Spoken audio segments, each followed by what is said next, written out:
Hello and welcome to Choose FI. Today on the show, we have Rich Jones. Rich is the founder of findmorebalance.com and is the host of the Mental Wealth Show podcast, which is quickly becoming one of my favorite new podcasts. I've listened to every single episode since he rebranded this year in 2022. And it's just a really good show at the intersection of really all aspects of holistic wellness. So certainly, as in the title, it's mental health, it's wealth, but it's really more than that. And it's just so open and welcoming for people like us who are on a journey to make their lives better. And Rich is a certified wellness coach. He's a master's All-American in track and field. And by day, he works at Google as a diversity, equity, and inclusion specialist. So I've been really, really looking forward to this, not as an interview, but just as a conversation, because I'm on this journey as well. And I just really am super excited to talk to Rich. So with that, welcome to Choose FI. You're listening to Choose FI Radio. The blueprint for financial independence lives here.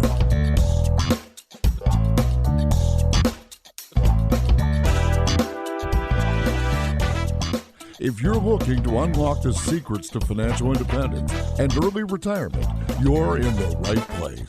Stay tuned and join a community of like-minded people who are getting off the hamster wheel and taking control of their lives in the pursuit of financial independence. Choose FI, your home for financial independence online.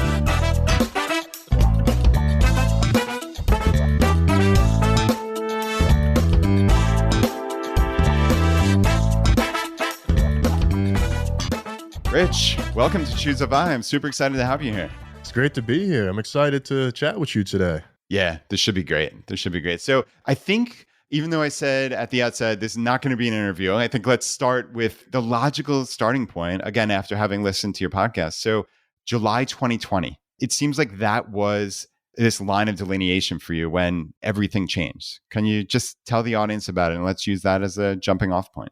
And it feels like it's going to sound so cliche, but it was like the beginning of a new life. Like, honestly, July 2020, that's when I quit alcohol. Nice. And I got to that place because I was just at a point where I was literally sitting there. It was probably about 8 a.m. on July 1st. And I was sitting there at my kitchen island and I was just like, man, I'm tired of feeling like this. I can't keep doing this. And I had the can of Steel Reserve malt liquor sitting there. I'm just like looking at it. And it was 8:12 a.m. I made the decision. I was like, I'm done. I am not drinking anymore. And what I told the world was that I was doing dry July. I hadn't told people that I had quit drinking yet because I almost didn't even believe myself that I was actually going to quit. So I put it out there as dry July. And dry July became dry forever. That's amazing. So 8/12, July 1st, 2020. Now, I mean, talk me through, because I think a lot of people really struggle with alcohol. I see this with people in my own life, and it's just become such a part of life, even for people our age, people in their 30s and 40s. And it's like it never left after college. And I think because it is kind of the background of life, people don't think about how much it's impacting them. And I'm sure with the benefit of hindsight, I'm sure you can look at, oh, my sleep stats were all messed up. And like these stupid things that like now that you're on the other side with the holistic part, like it's obvious to you, but it wasn't obvious at the time because you were doing this to yourself over and over again. Like, talk me through that. Yeah. And a lot of this, it's hard to recognize when you're in it, right? Like you got to be able to create space and separation. And I know we'll get to that somewhere along the conversation. But for me, I had been stuck in a cycle really for decades, where it was drinking. And if I wasn't drinking, I was, sports, it was something else. It was overachieving at work. It was always something else that was keeping me busy, if not drinking or if not doing both. And I got to a place where I could hide that pretty well. I could be out at functions, wake up, not remember anything, be nervous about what happened the night before. Nothing happened. Okay, great. And so people didn't know that I was like struggling at this level for literally years, overachieving and being in this cycle where I kept getting what I wanted and I wasn't happy. Even getting to Google, and being at a place where people were like, oh, it's fantastic, this company you work for, what you're doing, all of these awards, the stuff you're winning. And like, I just still wasn't happy, man. So it was really challenging. And it was really kind of crazy because on the surface and to the outward world, it looked like everything was going fantastically. And if you were to put my life on paper, it would have looked fantastic. It would have looked great. Oh, the Cornell grad, went to work at Google, winning awards. But behind the scenes, to be struggling the way that I was, and to not even know that I was struggling at that level, to be watching TV shows and to be literally watching Intervention and watching them try to get someone to stop drinking and not realizing that that person was also me. Like, that's how deep in it I was. Damn. Yeah, I hear you. And I think this is something that a lot of people who are kind of like high performers or successful or whatever word you want to use to describe it, like a lot of people just struggle. It's the human condition to a large degree. And you almost feel bad that you feel bad because you have everything, right? Like, again, like you said, you're an Ivy League grad, you work at Google, you have a successful podcast, people look to you for advice, but yet you're struggling. And that's perfectly normal because you're a human. But it does make it a little harder. And I find that with I know you and I are both in mastermind groups and things like this, and no one is exempt from this. And I think that's what I would love to get across here. It just is like, it's just such an important message that we all understand that, like, and this is where it ties back into FI to some degree, is like, just because you reach financial independence, it's not going to make you happy. No. Right? Just because you graduate from Ivy League school or you work at Google or you have millions of downloads or whatever, fill in whatever blank. As you said, I could get what I wanted and still not be happy at the end of it. And that's just really profound. Yeah. And that's why I talked about it in the talk I gave at the Economy Conference, because I've learned, like, I've made good money. I'm making good money. I've achieve things I didn't think that I would achieve. I mean, honestly, and I don't say this in like a over braggy way, but like, I've gotten everything that I've wanted. Pretty much everything I've ever wanted, I've gotten. If I wanted a job, if I wanted to hit some financial goal, I've done that. And still, and I'm at a place now where I see money more as an output. Yeah, it's still a tool and such, but I see money more as an output. But if you're not right within and you're not taking care of yourself, I mean, we know people who've reached financial independence who now have time to be alone with their thoughts, and they're realizing that they don't like that so much. Yeah. And that's the thing about it. It's like you're racing toward freedom, but do you know what freedom really is? And people think freedom is just like this one-dimensional thing. Everything is great, but no, everything has a cost. Everything has, I don't want to call it a consequence, but for freedom, you're going to have to sacrifice something. And I don't think people understand that and what it's like to get to a space where all of those things that you've been able to keep underneath because you've kept yourself busy and you've used work and accomplishment to kind of mask those things. Once you're free, as you think of it, and you have nothing to do, you have nothing but time to finally think about those things and for those voices to get louder. And I've just seen that a lot, particularly with folks in the personal finance space, where they get there and then they realize that it's not all that it's cracked up to be. Yeah, it is this kind of weird double-edged sword. And we've talked about this a lot on the podcast because I want to make it clear to everybody, again, that FI is not some wonderful panacea for the human condition, right? It doesn't cure everything. But that said, this is not like a hopeless conversation. That's clearly not what we're looking to get out of here.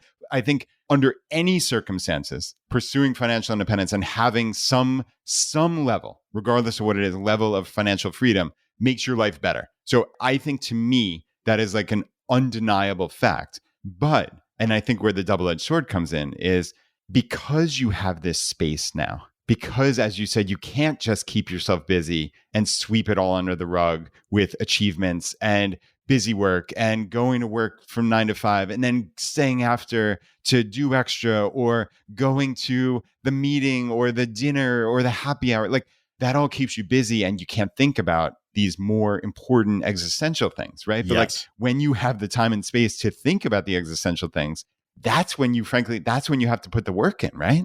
That's when you learn who you are. Yeah. Because who I thought I was and what I thought I wanted, once I actually had the space and the separation and the time to think about that, and that was without reaching financial independence. That was just a mental health leave from work, but just having that space and going through the hard part of like, oh, like these voices are louder, like, oh, no one told me this would be waiting here. And then getting to a place of like, okay, I needed to feel that. And that's the problem. Like, a lot of times we don't take the time to feel what it is that we need to feel. And it's like, ooh, I needed to feel this. I probably should have felt some of this. In fact, I know I should have felt some of this probably years ago. And the fact that I didn't is why I had some of the challenges that I did. But I'm glad that I did feel it when I finally did, and that was once I created that space. But it's hard when you don't do that. It's really hard when you're in it, man. Yeah. Like you said, that quote, that's powerful. That's when you learn who you are. And that's huge. But like for most people, I feel like there's some like external, like, what's the fancy word? Exogenous shock. And I'm curious, like, again, going back to that July 1st, 2020, like, okay, I get that you woke up and you're looking at this can and it's 8:12. But what do you think changed? Because things don't change for most people. Like people just kind of keep doing this for years and decades. Like, can you put yourself in the shoes of Rich on that day and say, like, what the heck actually precipitated the change or the awakening? Yeah, well, I'd had a non-romantic relationship that was not in a great place. I'll say that.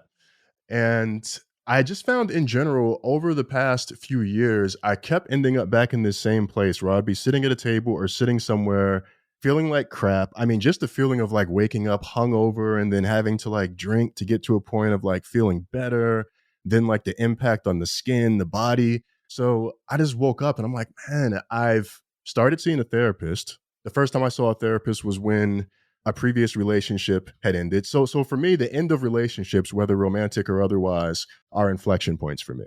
So I hadn't thought about it that way until like right now on this show, which is pretty cool. But those tend to be major inflection points because at the end of the last relationship, I started seeing a therapist for the first time. At the end of this relationship, and then also just considering some things that were going on at work and how I was feeling at work, I just had a day where like I really woke up and was just like, yo, if I don't change, like I'm getting close to the age that my dad was when I can start to remember the things that he did as far as like drinking and looking back and realizing that he actually had mental health issues too. Yeah. Like there's also like this mortality element of it where I'm like, yo, I'm as much as I said I didn't want to be him, I am becoming him.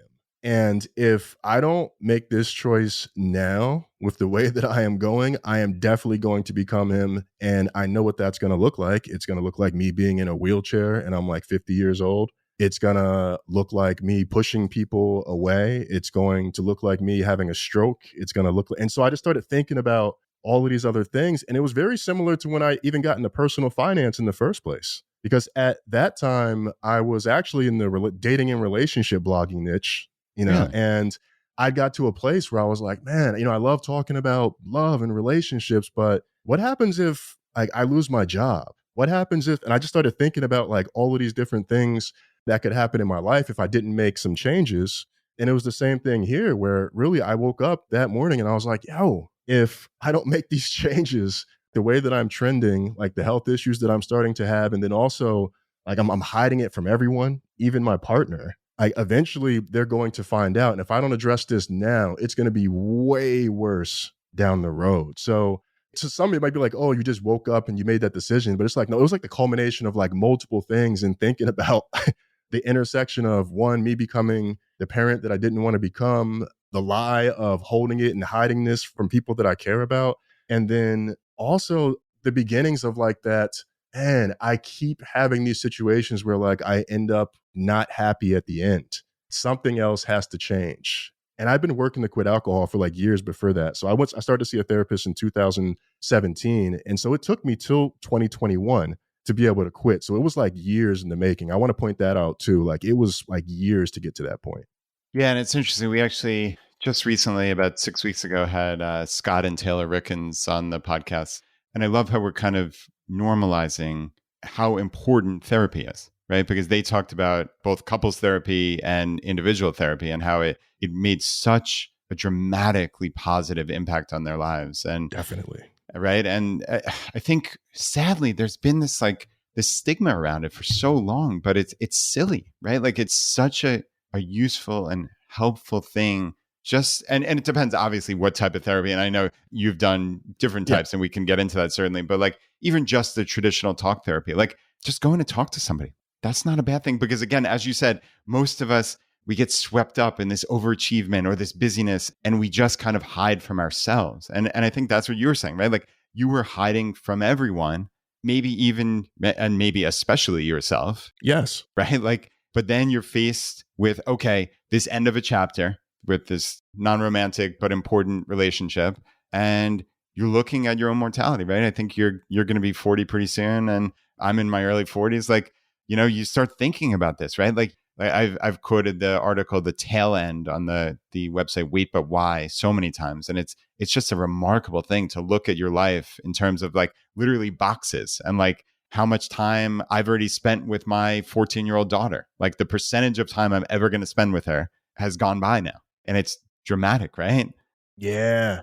Yeah. I love that we're normalizing therapy because it was even for self. It took me till 2017. And I had actually gone to a therapist once years earlier because I had went to a doctor. They said I was depressed. They said you should go talk to someone. And I didn't click with that one therapist. So I stopped going. So that's like another inflection point where I'm like, man, if I could go back in time and say like, bruh, keep going.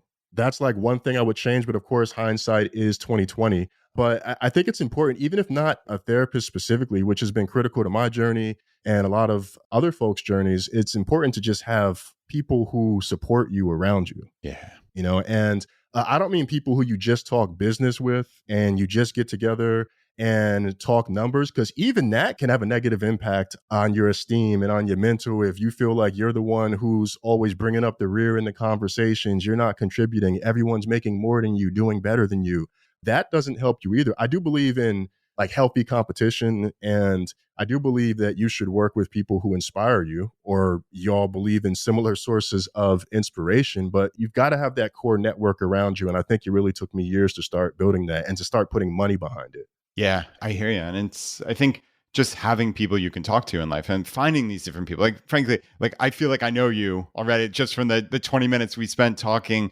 before we hit record, and we probably could have talked for hours. Right. And it's like, but I hear you also, kind of changing subject, but on the same thing is like still that keeping up with people, like in that case, right. Keeping up with the money, and like, it's still that same keeping up with the Joneses. The goalposts have just moved, right? Or like we've moved to a different area. It's not like, hey, do you have a BMW in your driveway, or did you just get a pool in your backyard? It's now, hey, my business did 7 figures and yours did 6 figures. And, I'm just making stuff up, right? Yeah. But like, I love that you've kind of moved to having these coaches in all aspects of your life. And I think and not to mention that you are a certified wellness coach, which I'd love to hear a little bit more about, but the coaches in all aspects. And that kind of ties into like another incredibly cool thing that you've been doing, which has got to be part of, again, like, hey, I'm not happy, or my day-to-day isn't happy.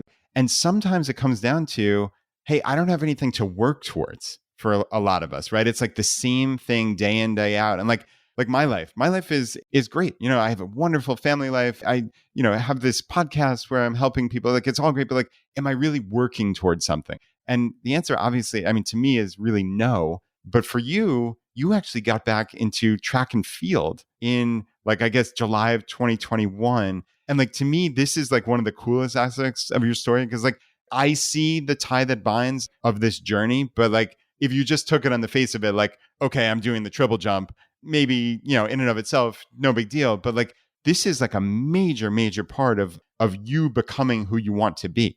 Oh, you couldn't have worded it any better. I got a little bit of chills listening to you describe it. I'm like, man, yes. And what's crazy, so I quit alcohol July 1st, 2020. As a 1-year celebration of quitting alcohol on July 1st, 2021, that's when I decided to get back in the track. And I actually recorded this video where I went to this track nearby. I brought my spikes from college from like 15, 16 years ago, whatever it was at the time. And I was reflecting on like the 1 year of sobriety. And then also I realized that because I made that decision, I finally had the space to be able to start training. I had thought about track literally every day, at least once every day for years, because of the way that I went out. I basically went out like with a whimper, semi-injured, even in like a picture from my senior team or my senior teammates in college, there's a picture where everyone else is happy, and then you see me with a hood over my head, like looking down, like unhappy. And it almost sounds cliche, like a story you'd see on TV where you see a picture of someone like, and it's like, man, like I was just not, and I was like 21 years old and just like not in a good place at the time. So getting back in the track for me, like it was something I honestly never thought that I would do again. And it was scary to put it out there for the world. But another thing with me with this journey is that Yeah, it's been about me, but I've always felt like this is bigger than me. And I felt like I've always felt that track, whether I became a great jumper again or not, I always felt like track would be how I would reach more people and how I would be able to impact more lives. And so I'm seeing where that goes. But yeah, getting back into it and training and working with a strength and conditioning coach slash physical therapist who was a long-term podcast listener who had reached Okay. out to me because he heard me talk about back pain on one episode. And then now he's become a friend and he's someone who I call whenever I'm having, my physical ailments Yeah. and issues. Coming across a long jump coach, a long and triple jump coach who's a former Olympian. Just a few months after I made that decision to get back into track and field, I've been working with my leadership coach for a year at that point. I'd been connecting with my accountability partner. So when we talk about that network of people, that's really when all of that stuff really started to come together. And those people who were part of the journey then, I mean, it's only like a year later, they're Yeah. all still very much part of it now. And I really look at this as like my core team because track became more than just an activity. It became a source of self-care for sure. And I realized that when I got injured and like, I was like, man, like, why am I just like so, like, I just feel like I'm so much more stressed. And I'm like, oh, I haven't been able to work out and do the thing that I love for weeks at a time. And it's also just become a way for me to become more creative. You probably know this as like an athlete yourself. Sometimes when you're working out, like you just like you have an idea or you think of a metaphor. People talk about, taking off and I'm like literally jumping. And then I'm like, like what it took for me to be, and I'm like converting it into financial metaphors and things like that. So it's become a major source of what I call an upward spiral, which is where when one thing is going well, other things and eventually all things start to go well. Ooh, I like that upward spiral. Yeah, that's pretty cool.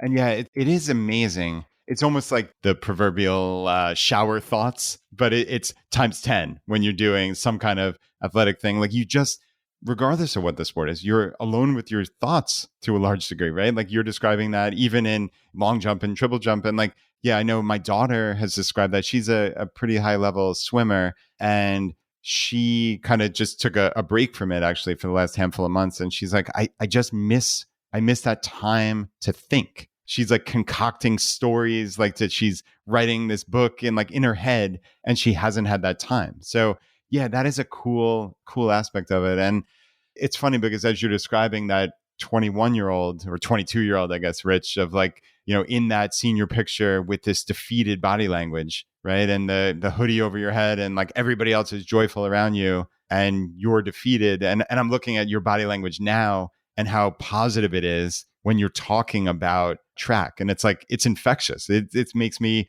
want to get back into soccer and like, Yeah. why can't you do that? Right? Like you can concoct all these reasons not to do something. It's so easy not to do it. And I could give you the litany of, oh, it's 3 hours on a Sunday to go play a game. And oh, it's going to take me 4 weeks to get back in game shape. And the season's only 8 weeks. Like I could give you 10 of these things, but why shouldn't I start? It would be awesome. I'd love it. Yes. So that is what it's about. When I talk about it being bigger than me, like that is what it's about. Making that change, that pivot. So for me, my thing that unlocked many a thing was quitting alcohol. But alcohol was the thing, but it was I broke a cycle that needed to be broken to unlock all of these other things. Because I think we all have cycles, big or small, that if we were to break that habit, cycle, behavior, whatever it is, then that would open the door to us being able to do things that we didn't think were possible. Yeah. I mean, because like what we're talking about with track, when I started that journey, I had no idea that within 1 year I'd become a national champion for my age group in an event. It's Like unbelievable. I had no idea that that was going to happen. But one thing that has been consistent and also part of me learning who I am is that like when I am committed to something, like once I commit to something, you've seen it with alcohol, you're seeing it with track, people who know me from elementary school, high school, like when I commit to something, I will have it by Mm. any means. And that's part of like what I learned about myself from this whole journey. But I also wanted people to see that it wasn't just me just like training and having a great time. Like I struggled during the mental health leave that I took that I know we'll talk about as well. A different type of struggling. I was injured. I came in last place in one event at the national championships a few months ago, only the next day to come in first in the other event that wasn't even the event that I started training for in the first place. Wow.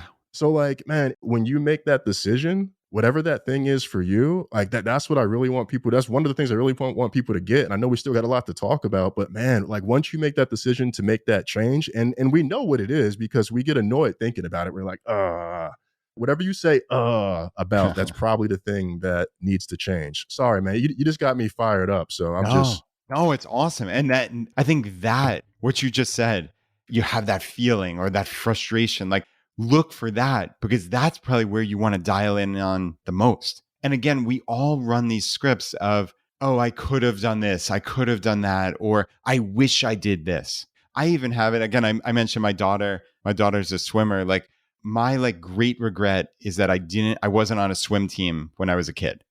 I know it's silly. Like that's my athletic regret because I'm a really fast swimmer. Like even now at 43, like I can beat college level swimmers at like a 25-yard freestyle, but only at 25 because that's it. Because I never learned how to flip turn. I never learned how to breathe properly. Like, so it's hilarious, right? Short sprint. Short sprint. That's all I got. But like, why couldn't I learn that? Because I'm too proud? Because I'm be embarrassed to be a 43-year-old guy showing up with like 8-year-olds in the swim lessons or something, like I'm jokingly saying that because obviously I would hire a coach, I would do whatever, but I have this regret, but I'm not taking action on it. Right. Right. And that's the frustrating thing. And I think like what you're describing is something that we've long talked about, which is like humans crave progress and humans crave mastery. And look, like for everybody out there, you're not going to be a national champion in all likelihood. In whatever but that's fine. Like yes. I'm not going to be a national champion in swimming. Like I'm not going to be a national champion in soccer. That's okay. That's not the goal here. You might be, right? And that's fine. But 99.9% you're not going to be. But that's not what we're looking for. We're looking for progress. Yes. Because how many of us, right, Rich? Like how many of us in our day-to-day lives have progress in anything? It's sad, but not very much. Like it's Groundhog Day over and over again. And like you might be good at your job. Okay, that's great. Like you might do your thing. Like I was pretty good at my job, but I was doing the same thing, these same tax returns year in and year out and not like actually getting better at anything. Yeah. And you miss that. Just even doing something like in our cases, like we're both podcasters and like that's kind of random and not like applicable to everybody, but like getting better at your craft. Like I just read a book by this guy, Andrew Warner, that like talked about asking better questions or how to phrase things. It was just really cool. Yeah. Just quick note, I'm now hosting a podcast at work. Really? So I share that because these things that seem like, oh, they're just like a disparate or disconnected part, like I couldn't do that. If you have the foresight and if you're thinking strategically and operating proactively as opposed to reactively, which is I think what many of us do and why we get stuck in these loops, you can take some of these things that you really enjoy and bring them into your job or bring them into a different aspect of your life. Because I find that once people know that you're really good at something, they start asking questions first out of pure curiosity and usually amazement because it's like, oh, podcast, like, how do you do that? How do you have time? And I'm like, well, actually, I don't have kids. That's part of the reason that I have time. So I know some of this how I shuffle will change, but you can take some of like these outside skills things and you can bring them into your work if you're doing a 9 to 5, because now it's gone from like a hobby to this is now a value add for building culture across geographies and things like that. So I just want to throw that out there when you mention podcasting, because it's one tool, but it's like my way and my authentic way to bring value in different scenarios. I hear you. And yeah, it's funny because I almost do in my own mind. I think I sound silly when I talk about podcasting as like a skill because like, frankly, not that many people are going to podcast. I'm not even like arguing somebody should podcast in any way, shape or form. But I think the concept is actually just picking up skills, right? And like thinking about learning new things. And like I was able to take my skills as a podcaster. And I actually, interestingly, I went in, my younger daughter's in 5th grade. And their class they call it a podcast. Every Friday, it comes out in the teacher's email to all the parents. And it's like a 60-second thing. And like, I could tell they were really nervous and like the kids did a great job. But I emailed the teacher. I'm like, hey, if you ever want me to come in and talk about podcasting, I'd love to give them some tips and maybe even on like kind of presentation skills or some such. And like, I wound up going in, I thought it was going to be a 10-minute thing. And the kids just asked the most insightful questions for like 45 minutes. And we wound up like weaving it into this beautiful tale of like interpersonal communication, how you can ask interesting questions and take pauses and think about who's hearing you. And that's good in every aspect of life, right? Like, It teaches you to listen. yeah, it absolutely does. It teaches you to listen, and it teaches you, which I think is critically important, is to put yourself in someone else's shoes of how can they take in information. Like if you just went like a mile a minute and talk, 300 words a minute and just spat information at somebody, like the other person's brain can't hear that. But slowing down, having pauses, reiterating things, right? Like all of these things that like make you an effective podcaster, makes you an effective public speaker, right? Makes you effective when you're telling stories, makes you effective when you're talking to somebody. And like you said, critically important, it's not just about you talking, but it's really about you listening also and connecting with people. Yes, yes. And this is part of the mental wealth because it's about the habits, the mindsets, the behaviors, the things that you're involved in, knowing where you want to go. And again, everyone doesn't have to go out there and become a podcaster, but I think we all have things that maybe we look at that you don't necessarily need to monetize. And that's another thing. I don't believe everything needs to be monetized. Like some things can just be enjoyed. Agreed. And if you have something like that, I think it's just healthy to have a habit. So something, I mean, whether it's building a ship in a bottle, I'm not sure if people still do that. I suspect they do. Yeah, so maybe people do, but I do think it's important that people have something like that they can turn to as kind of an outlet in a way. And I don't just mean like an outlet of frustration. I also mean an outlet of creative expression. Yeah, that creativity. I think that's another thing. We're talking about like what humans crave. And I think creativity. Yes. Right? Like that's another important thing. And yeah, like lest anybody thinks that like we're arguing people should be podcasters and bloggers, or like you said, the monetization, like that's not it at all. And I almost get frustrated when people write in to me and they're like, oh, you have too many bloggers on the show, as if like these people are all making like $500,000 a year from their blog. Like 99% of blogs, if not more, and podcasts are making essentially $0. So like people are doing that as a creative expression. So think of it as this is a journal or an audio journal for the vast majority of people who are creating it because they just want to create something, right? And if 10 people listen to it or read it, that's great because you're connecting against something else that humans crave. You're connecting with those 10 people, right? And it doesn't have to be written or audio, like whatever it is, like volunteer somewhere. And again, what are you looking for? You're looking to be part of something. You're looking to learn new skills potentially. Like I'm thinking about a Habitat for Humanity. Like you're looking to connect with people. You're looking to make relationships. Like this is what life is. And Rich, I'm curious your thoughts on this. Like you were saying at the beginning, like we all kind of paper over this with achievement, right? We paper over it with keeping busy. And we don't actually think about what do I want my day-to-day existence to look like? That I think is really important. And again, like you mentioned in passing that you took a mental health leave. And I think a lot of us do get caught up in our day-to-day. We get caught up in our path to FI, right? We get caught up in our numbers. We get caught up in, hey, I'm going to reach financial independence in 12 years, 6 months, and 3 days. I couldn't make a change. And your change might be different than other people's changes. But I think that's the sticking point for a lot of people is I'm on this path. I couldn't possibly make a change. And, you made a pretty significant change. And I'd love to hear about it. Yeah, it's so difficult to see when you're in it. And it's also interesting to reflect on the things that I thought were so terrible at the time and to look back and realize how insignificant they were. Like there's just so many different situations where I thought I looked horrible. I did something wrong. This was going to be the end of something, doom, gloom. And I look back and I'm like, man, that was nothing. And I find that the more changes I make, it's like a muscle, right? It's basically like a muscle. Like the more changes you make, the more flexible you become. We're talking about flexibility maybe beforehand. The stronger you become, the more resilient you become. And for me, we're talking about like changes over the course of years, from starting to see a therapist to starting to work with a leadership coach to quitting alcohol to getting back in the track and everything that meant for my diet. And then probably the second biggest change, or what I say the second best gift I've ever given myself, was a mental health leave, which you mentioned, which I took I was actually on leave at this time last year. At the time that we're recording this, I was on leave from September through end of November. So I was out for 12, 13 weeks. And the reason that I took that leave was I saw my manager take a leave at the time. And so I remember thinking to myself, well, if they can create that space for themselves and other people on my team are creating that space, then I can create that space for myself. And the other thing was I'd gotten to a point at the end of August last year where, again, not happy. I'm like, I've quit alcohol. I've started training, but I'm on these video conference meetings with the camera off having panic attacks.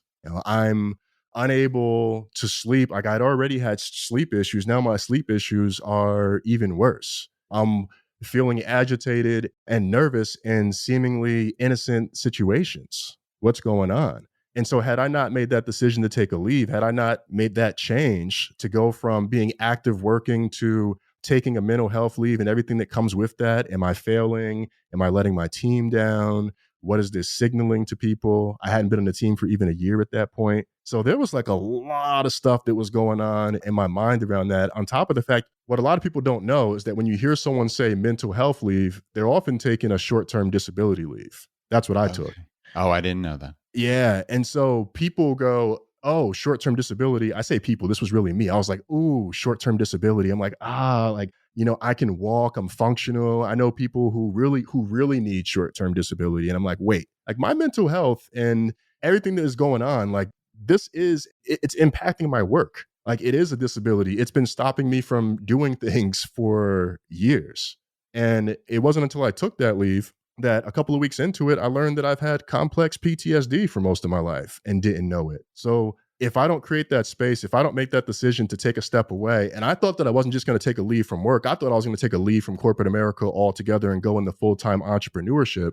And it turned out that it wasn't about work. I thought it was about the job that I was doing. I thought that I needed to be out here like my entrepreneurial friends. And it turned out that it had nothing to do with work. It was everything about the work that I needed to do on myself and the healing journey that I needed to begin now that I had this piece of information around this complex PTSD. So when you talk about like pivotal inflection points, moments, quitting alcohol first and foremost, because that set me up to then have this next inflection point. And if I don't have a leadership coach throughout this journey, I probably don't build the confidence. I don't have that level of awareness, that level of clarity. So like all of these things came together. All of these things really came together. And that's what's really set up this conversation for today. Because if I don't quit alcohol, but then if I don't take that leave and I don't get that clarity to know that like, yeah, I'm starting to do the work on some of the underlying stuff. But if I don't get that diagnosis, I don't start doing the real work to get to the root of it. Yeah. The word that comes to mind is rebuilding. So when you're describing even like the flexibility that we were talking about, and obviously the audience needs to be caught up on this, but we were talking about like how we both have like tight hips. And for me, it's shoulders as well. And yeah, you can go out and you can do a ton of weightlifting and sprinting and whatever, and be in pretty good shape, but you can still hurt, right? And you can hurt all the time. And I think rebuilding in this case is actually similar with your body as with your brain and your mindset with therapy, right? It's like you can kind of, again, like I'm using the paper over or really layer on top of like a broken foundation, or you can help rebuild the foundation. And I think that's what we're talking about here in all aspects of life, right? Like that's your entire thought here is just holistic well-being. That's what comes through to me. And I don't know if this is how you would conceptualize it necessarily, but that rebuilding of the foundation and understanding that you've got to chip away and break the old foundation that is unstable and is broken. Yes. Now, you reminded me of something. Now, you said rebrand earlier, and it's kind of funny. You just triggered this thought that I've said to folks, I'm like, no, this isn't a rebrand. This is a renaissance. Because a lot of times, like we associate rebrand with like logos and colors and business. And I'm like, no. I'm not doing this to position myself for brands or anything. Like this is the beginning of my life. Like people talk about being woke, not woke. I'm like, this is what woke should mean. Like the clarity that I have now after having had space to process and being a couple years removed from alcohol, like that's woke to me. Like that's wealth, Yeah, I totally hear you. And yeah, I mean, I think, another thing you said in there was something to the effect of like people who really need short-term disability, right? And you're saying that in the moment as something that you believed. And I think I think of that, and I think a lot of people do, of It's like the first world problems thing, right? Like Yeah. people who really have problems, or like, I couldn't complain about this, or who am I to be stressed or whatever, because look at how great my life is. And I think this is, again, like kind of the theme of what we're talking about here is it's okay to be you, Yes. right? Like to have the problems that you have and the thoughts that you have. Like it's okay. And you shouldn't diminish yourself because somebody else has it harder. Like there's always somebody else that's going to have it easier or harder. Like if you're constantly comparing, that gets you nowhere. It's about you.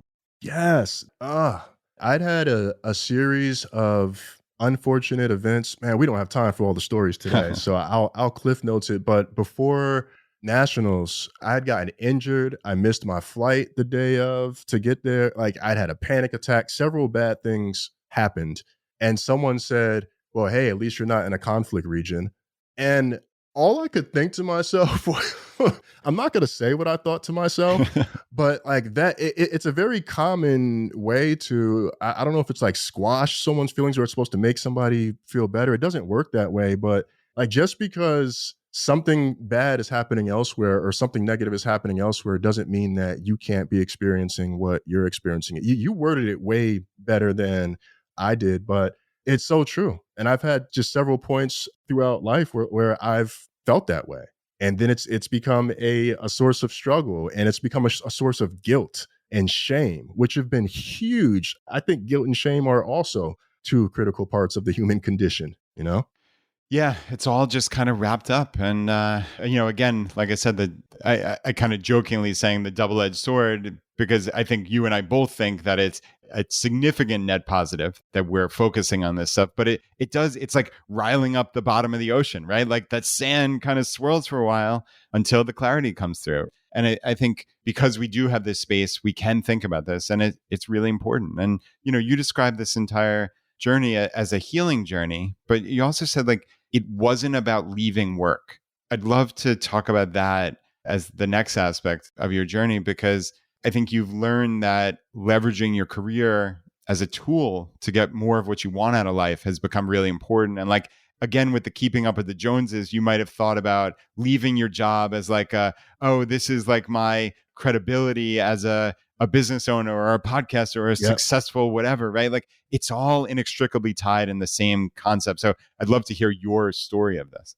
Yeah, it's interesting because I got toward the end of my leave and I maybe even just went back to work, and I went on site for a doctor's appointment because that's one of the perks of working at these big tech companies in Silicon Valley. Everything is there. So I went on site for a doctor's appointment.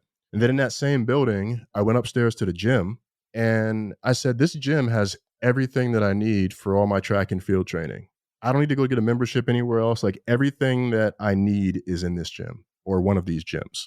And then on the way out of the building, I stopped in the cafeteria and I'm like, man, access to breakfast, lunch, dinner, paid for, like that's the perk. And before, I think I probably overlooked the value of that perk. I just became so used to it, haven't been there for years, but I saw it in a completely different way coming back from my leave, where I'm like, access to healthy meals. So I have access to a doctor. My chiropractor is in the same building. I have access to healthy meals during the work week. I also have access to a gym. Work is actually helping me achieve a major life goal. Why would I leave? Interesting. And so that's where your career really becomes a tool, because at that point, it became about how can I make work work for me? That's been the big thing, is how can I make work work for me? And so whether that's tapping into benefits, even access to on-site massages at like a discounted rate. And I know this isn't the reality for everybody. I know that, but it's also my reality. So I'm not going to downplay that either, And I realized that this, and then also the benefits, being able to be out for 13 weeks and essentially be paid at 100%, being able to travel the way that I have for these different track meets. I couldn't do any of that if I had just left my job and I was out there going it alone. And who knew that there would be a war and inflation and all of this other stuff? I would have been in a really rough situation if I made that decision to leave my job. But again, going back to that space and that separation, I was able to come back to work with a different perspective and see like, ooh, all of these things can actually help me live a more meaningful life and can actually help me get more of what I want. So that's really how I got there. When I came back to work and I'm like, man, this place is helping me get more of what I want out of life. And the other thing that was super critical is I knew how I didn't want to feel when I went back to work. Because I knew how I felt when I went out, panic attacks, stress, sweaty pits. And I knew when I went back to work, I didn't want to feel that way again. So the other thing that was critical was it was the first time in my life that I became very rigid about my boundaries. Porous boundaries get us in a lot of trouble. And I was also very deliberate about the type of projects that I wanted to work on. Whereas I think in the past, I let a lot more of my career happen to me, even though I coached people on their career. This time I was like, here are the types of things I want to work on. Here's the work that I'm going to be challenged with because of what I'm dealing with. So I was very, very specific about how I would set myself up for success coming back. Yeah, that's huge. And that's all part of the how can I make work work for me?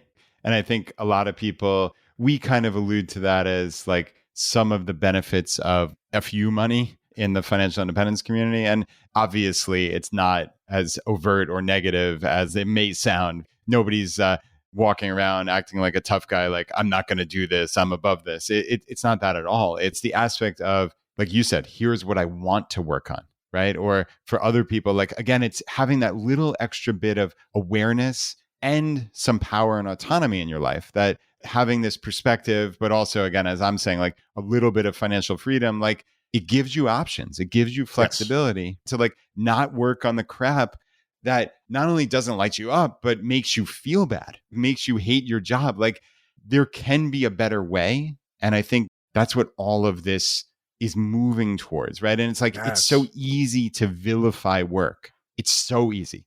And I hope that we don't get caught up in that in the financial independence community, because like you're saying, work is a path to getting what you want out of life, no matter how you describe it, right? Like earning income, or in your case, having all these options. You'd be stupid to say otherwise. It's not a pure negative. It just isn't. But not only is it not a pure negative, but you can look for the positive parts and accentuate them.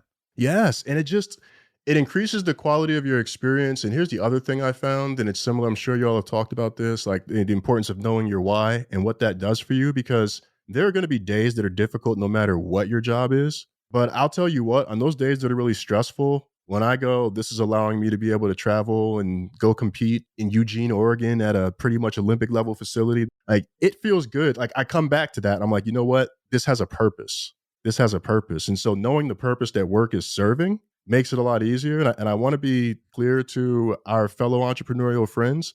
You're doing a disservice to your friends who are working when you refer to corporate America as the rat race. Yeah. You're essentially saying that it's beneath you and it's beneath people. And there are a lot of folks who enjoy what they do every day. And there are a lot of folks who go to work and they like being told what to do. They like having a list of items that they can cross off and know that they're done. They like the simplicity of it. You know, everyone doesn't need to be an entrepreneur. I want to be very, very, very clear about that, because again, had I made that leap, and that's just me, had I made that leap and not done this work on myself, I don't think I would have a happy, positive ending to this chapter of the story. I just don't, because I wouldn't have been able to know what's really going on and to start addressing that. Yeah. And that perspective is so important, right? Like to say, oh, the life of an entrepreneur is just, it's rainbows and unicorns and roses all the time. Like that's ridiculous. And it's just a flat out lie. And again, vilifying that rat race makes no sense, because there are people who, like you said, they like their jobs. They're adding value to the world. They're getting value from it. And that's fine. And it's knowing, as you said, knowing the purpose work is serving is just such like a paradigm shifting perspective that I think is critical. And it can be as simple as, this is helping me get to financial independence, plain and simple. Like if that's it, sure, that isn't as ideal a scenario as if there were other positives, but like that might be the perspective you need to say, okay, this is really important. This is a big aspect of my life and it's helping me get somewhere.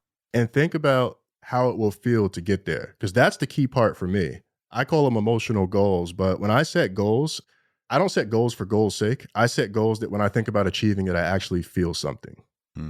That's cool. Yeah. So for me, like when I talk about like track and think, like I don't just think of meets, I think of winning competitions. I think of something where I'm like, man, like if I don't take advantage of this, if I don't do this, it's going to take me all the longer to get there, you know, or to achieve what I want to do. So like I love setting goals where and it's sometimes it's hard to do that at work. Like sometimes you just got to set project goals and it's like, yeah, I got to get this done.